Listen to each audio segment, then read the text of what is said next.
भक्तों, जन्माष्टमी के दिन चुपचाप खा लेना यह एक चीज। जय श्री कृष्णा, राधे राधे।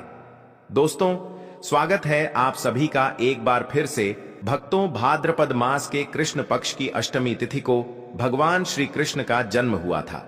इसलिए हर वर्ष इस दिन यदि भाद्रपद मास के कृष्ण पक्ष की अष्टमी तिथि को बहुत श्रद्धा भाव से भगवान श्री कृष्ण का जन्मोत्सव मनाया जाता है और इसे जन्माष्टमी के रूप में मनाया जाता है। भगवान श्री कृष्ण का जो जन्म दिवस होता है, जन्माष्टमी का जो यह पावन पर्व होता है, बहुत ही श्रद्धा भाव से, बहुत ही धूमधाम से, उत्साह के साथ भक्तजन मनाते हैं। इस दिन व्रत रखा जाता है। बहुत से लोग इस दिन व्रत रखते हैं और भगवान श्री कृष्ण के बाल स्वरूप जो कि लड्डू गोपाल जी हैं, उनकी पूजा आराधना की जाती है। बाल स्वरूप में भगवान श्री कृष्ण की पूजा आराधना इस दिन जो भी भक्त पूरे श्रद्धा भाव से करते हैं, विधि विधान से इनकी पूजा करके व्रत के नियम का पालन करते हैं, उनकी समस्त कामनाएं भगवान श्री कृष्ण अवश्य पूर्ण करते हैं। भक्तों, आज के वीडियो में हम आपसे बात करने वाले हैं कि भाद्रपद मास के कृष्ण पक्ष की अष्टमी तिथि यानी कि जन्माष्टमी का पावन पर्व कब है, अष्टमी तिथि का प्रारंभ कब हो रही है, कब समाप्त हो रही है, पूजा का शुभ मुहूर्त क्या है और महत्व क्या है इस पावन पर्व का, और भगवान श्री कृष्ण की पूजा की विधि क्या है, और जन्माष्टमी के दिन हमें कौन सी एक वस्तु का ग्रहण करना बहुत ही जरूरी होता है। भक्तों, सभी जानकारी आपको इस वीडियो में प्राप्त होगी। भक्तों, जन्माष्टमी के दिन निश्चितकालीन पूजा का विशेष महत्व होता है। तो रात्रि में के समय हमें भगवान श्री कृष्ण की पूजा करनी है। और अगर आप व्रत रखते हैं, यदि जो भी भक्त जन्माष्टमी का व्रत करते हैं, उनके पारण का शुभ मुहूर्त क्या होगा, इस बारे में बात करेंगे। इसके अलावा इस बार की जो जन्माष्टमी है बहुत ही दुर्लभ संयोग में है, बहुत ही शुभ संयोग है। तो कौन से वह शुभ योग लगने वाले हैं और इन शुभ योगों में आप किस प्रकार से भगवान श्री कृष्ण की पूजा आराधना करें जिससे कि आपकी समस्त कामनाएं पूर्ण हो, इस बारे में आज के वीडियो में हम बात करने वाले हैं। तो इस वीडियो को पूरा जरूर देखें। लेकिन भक्तों, उससे पहले आपसे रिक्वेस्ट करते हैं कि वीडियो को लाइक जरूर करिएगा, दोस्तों को शेयर कर दीजिएगा, और अगर आपने अभी तक चैनल को सब्सक्राइब नहीं किया है तो चैनल को सब्सक्राइब करके बेल आइकन को जरूर दबाइएगा और कमेंट बॉक्स में सच्चे दिल से राधे राधे जय श्री कृष्णा अवश्य लिखिएगा। भक्तों, बात करें जन्माष्टमी के महत्व के बारे में। जन्माष्टमी का जो महत्व है वह हमारे धर्म शास्त्रों में बहुत अधिक माना गया है। जन्माष्टमी के दिन भगवान श्री कृष्ण के बाल रूप की पूजा करने से और इस दिन व्रत करने से भक्तों के मन की समस्त कामनाएं पूर्ण हो जाती हैं। और वह लोग विशेषकर जिनकी कोई संतान नहीं है, निसंतान है, संतान प्राप्त करना चाहते हैं। संतान प्राप्ति में अगर आपको किसी भी प्रकार की बाधा है, बहुत अधिक समय हो गया है और अभी तक संतान की प्राप्ति नहीं हुई है, तो जन्माष्टमी का यह पावन पर्व बहुत ही दुर्लभ संयोग में इस बार है। तो अगर आप जन्माष्टमी के दिन व्रत रखते हैं, भगवान श्री कृष्ण के बाल स्वरूप लड्डू गोपाल जी की पूजा आराधना करते हैं, तो इस दिन भगवान श्री कृष्ण की पूजा करने मात्र से ही निसंतान दंपतियों को उत्तम संतान की प्राप्ति होती है। तो बहुत महत्वपूर्ण है यह पावन पर्व, और आप किसी भी कामना से जन्माष्टमी का व्रत रखें, और अगर व्रत ना भी कर पाते हैं तो आप पूजा आराधना विधि विधान से करते हैं, तो इससे भी भगवान श्री कृष्ण की कृपा बनी रहती है। और भक्तों, इस बार का जो जन्माष्टमी का पावन पर्व है, कई वर्षों के बाद बहुत शुभ संयोग, बहुत दुर्लभ संयोग में आया हुआ है। ऐसा माना जाता है जैसे कि श्रीमद् भगवद गीता में, भगवत पुराण में ऐसा लिखा हुआ है कि भगवान श्री कृष्ण का जन्म हुआ था भाद्रपद मास के कृष्ण पक्ष की अष्टमी तिथि को, सोमवार का दिन था। रोहिणी नक्षत्र में उनका जन्म हुआ था, पुरुष राशि में, और रात्रि के मध्य में यानी कि मध्य रात्रि में भगवान श्री कृष्ण का जन्म हुआ था। शास्त्रों में कहा गया है कि जन्माष्टमी के इस पावन अवसर पर अगर 6 तत्व मिल जाए तो यह बहुत ही दुर्लभ होता है।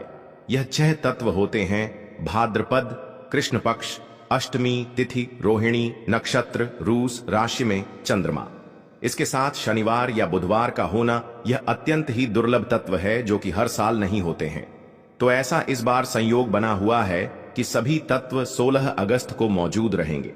16 अगस्त को इस बार की जन्माष्टमी का पावन पर्व होगा। शनिवार का दिन होगा।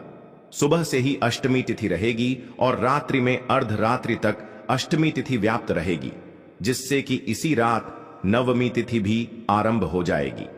तो चंद्रमा वृष राशि में मौजूद रहेंगे।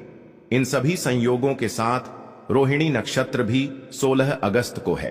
तो ऐसे में इन संयोगों को लेकर धार्मिक विषयों के बारे में अगर बात की जाए तो इस बार की जन्माष्टमी बहुत महत्वपूर्ण है। सभी कामनाओं को पूर्ण करने वाली, शीघ्र ही फल देने वाली है। तो अगर आप व्रत करते हैं, अत्यंत श्रेष्ठ है। जो लोग पहले से व्रत करते आ रहे हैं उनके लिए तो बहुत ही शुभ योग है, और जो लोग पहली बार व्रत शुरू करना चाहते हैं तो बहुत दुर्लभ संयोग है।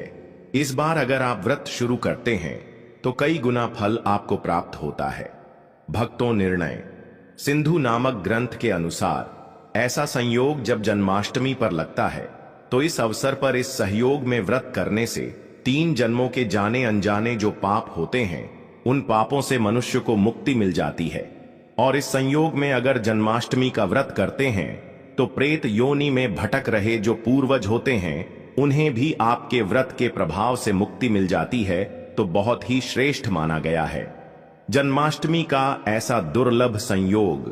तो जो भी लोग व्रत शुरू करना चाहते हैं इस वर्ष से वह व्रत शुरू कर सकते हैं। बहुत ही श्रेष्ठ रहेगा। और एक और चीज, जैसे कि हर बार होता है, लोगों के लिए अलग से दिन होता है और वैष्णव के लिए अलग होता है। तो इस बार एक ही दिन है, 16 अगस्त को ही सभी के लिए व्रत है। क्योंकि इस वर्ष जो सप्तमी और नवमी विदा होती है उसका भी चक्कर नहीं है। तो जन्माष्टमी का व्रत इस बार बहुत उत्तम रहने वाला है। आप जरूर इस बार का जन्माष्टमी का व्रत रखें। जन्माष्टमी का व्रत बहुत महत्वपूर्ण व्रत होता है। भगवान श्री कृष्ण की कृपा पाने के लिए अत्यंत ही श्रेष्ठ व्रत होता है। दोस्तों, अब बात करते हैं कि जन्माष्टमी की तिथि प्रारंभ कब हो रही है, कब समाप्त हो रही है।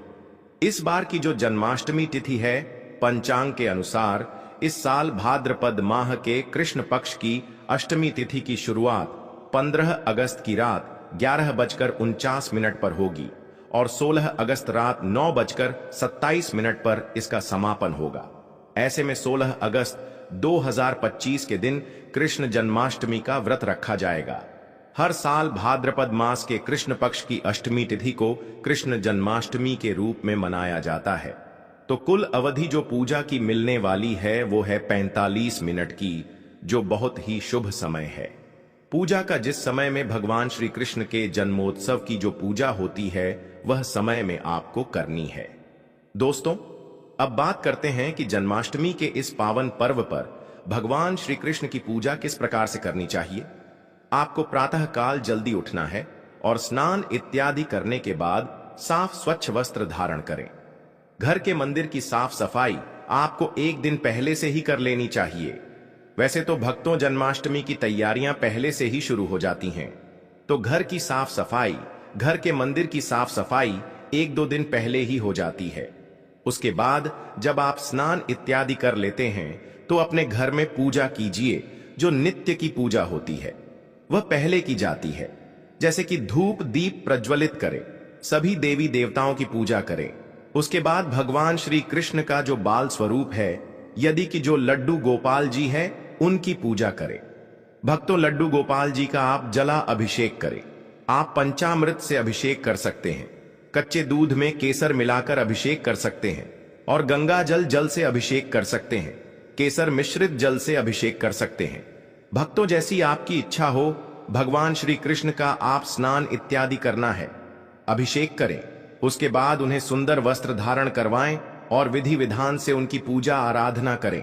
भक्तों, लड्डू गोपाल जी को आज झूले में जरूर बिठाना चाहिए, तो आप उन्हें झूले में बिठाकर झूला झुलाएं। दोस्तों, ऐसा कहा जाता है कि भगवान श्री कृष्ण को जो भी भक्त झूला झुलाते हैं उनकी सभी कामनाएं पूर्ण हो जाती हैं, उनके सभी दुख दूर हो जाते हैं। तो अपनी इच्छा अनुसार भगवान श्री कृष्ण को कुछ समय तक झूला अवश्य झुलाना चाहिए। उसके बाद लड्डू गोपाल जी को भोग अर्पित करें। भोग में क्या अर्पित करें? तो आप भोग में आप अपनी इच्छा के अनुसार मेवा मिश्री का भोग लगा सकते हैं, माखन मिश्री का भोग लगा सकते हैं और फलों का भोग लगा सकते हैं। खीर बनाकर भगवान श्री कृष्ण को भोग लगा सकते हैं, मिठाई का भोग लगा सकते हैं। बहुत से लोग 56 प्रकार के भोग इस दिन लगाते हैं। तो भक्तों, आप जैसे सामर्थ्य होते हैं, जैसे इच्छा श्रद्धा आपकी है, उस प्रकार से भगवान श्री कृष्ण को आप भोग अर्पित कीजिए और विधि विधान से उनकी पूजा कीजिए। लड्डू गोपाल जी की सेवा किस प्रकार से की जाती है? जैसे हम अपने बच्चों की सेवा करते हैं, जैसे अपने पुत्र की सेवा करते हैं, पुत्र को प्यार करते हैं, उस प्रकार से इस दिन भगवान श्री कृष्ण की पूजा कीजिए। पुत्रवध मानकर उनकी पूजा कीजिए।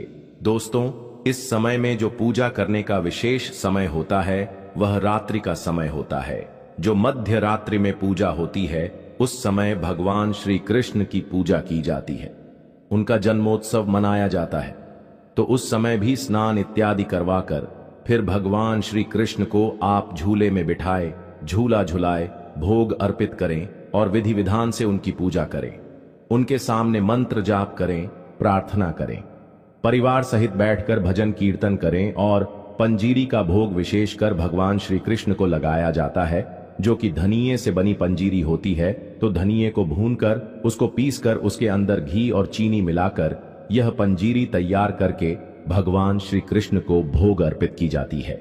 भक्तों, आप धनिये की बर्फी बनाकर भगवान श्री कृष्ण को अर्पित कर सकते हैं और मखाने की खीर, 5 तरह की मिठाई। इस प्रकार से आप अपनी शक्ति, अपने सामर्थ्य, अपनी श्रद्धा के अनुसार भगवान श्री कृष्ण की विधिवत सेवा और पूजा कीजिए। इससे आपके मन की समस्त जो इच्छाएं होती हैं वह पूर्ण होगी, मन को शांति मिलती है और आप जैसे कामना से भगवान की पूजा करते हैं वह कामना भगवान श्री कृष्ण पूर्ण करते हैं। दोस्तों, जन्माष्टमी के दिन अगर आप व्रत रखते हैं तो किस प्रकार से आपको व्रत का पारण करना है? देखिए, इस बार का रोहिणी नक्षत्र बहुत ही शुभ है। जैसे कि रोहिणी नक्षत्र 16 अगस्त को ही शुरू हो जाएगा, 6:39 से समाप्त हो रहा है 17 अगस्त को 9:40 पर। तो बहुत से भक्त रात्रि में पूजा के बाद में, अर्धरात्रि में पूजा के बाद ही कुछ भोजन ग्रहण कर लेते हैं। कुछ लोग फलाहार कर लेते हैं, कुछ लोग सुबह भोजन करते हैं। लेकिन कई भक्त ऐसे होते हैं जो रोहिणी नक्षत्र का इंतजार करते हैं कि जब रोहिणी नक्षत्र समाप्त होगा तभी वह पारण करते हैं। तो जो लोग रोहिणी नक्षत्र के समापन का इंतजार कर रहे हैं वह 17 अगस्त को सुबह 9:40 पर जब रोहिणी नक्षत्र समाप्त हो जाएगा तो उसके बाद पारण कर सकते हैं। और जिस प्रकार से भी आप पारण करें, जैसे कि बहुत से भक्त रात्रि में और रात्रि में भी कर लेते हैं, तो इस प्रकार से भी करते हैं तो कोई